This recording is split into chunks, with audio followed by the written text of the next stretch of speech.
Hey everybody, KC here. So you may remember that yesterday we had a story about how the Centers for Disease Control and Prevention, the CDC, has decided to relax its guidance about COVID.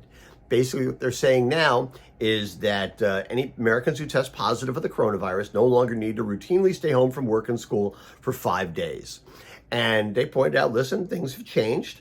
They've learned a lot since the virus started about 4 years ago. And basically, it had an enormous impact on business, on the culture, on education. It also killed almost 1.2 million people. But they're saying, listen, with all the mutations, with all the variants, and also with the fact that enough people have either been exposed to the virus or have been vaccinated, it's time to relax the guidance. I wasn't particularly surprised by this story. I think a lot of people saw it coming. I'm sure some people thought it should have come earlier. But of course, I did get an email from a morning newsbeat reader who said that he pointed out that the guidance had changed and said, so were they wrong then or are they wrong now? Or will you make an excuse, real or imagined, for the 180? I don't feel the need to make an excuse. And quite frankly, I suspect the CDC doesn't feel the need to make an excuse.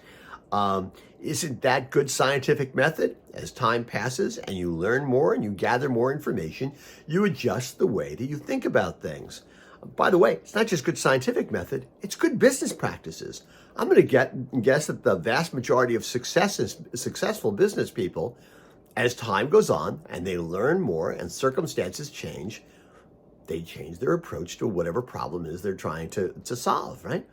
I hope I'm better today than I was 22 years ago when I started Morning Newsbeat. I've learned, I've evolved. I think that, listen, people are always going to want to take pot shots because of things like this. But I just don't think it makes a lot of sense, either from a scientific perspective or business perspective. There is one thing that worries me about it, though. There's a lot of vaccine misinformation and disinformation out there right now, which is one of the reasons that we're seeing nationally a resurgence in the measles. People are not getting their kids their measles vaccines at this point. And that really concerns me. And by the way, that's going to have an impact on education. That's going to have an impact on the culture. That's going to have an impact on business if suddenly there are measles outbreaks. What's going to be next? Chicken pox outbreaks? Mumps outbreaks? I thought we were making progress. Sometimes I worry, but I think good business practice, good scientific practice means you do evolve your thinking as you go along. What doesn't make sense is to devolve your thinking. Anyway, that's what is on my mind this morning. And as always, I want to hear what's on your mind.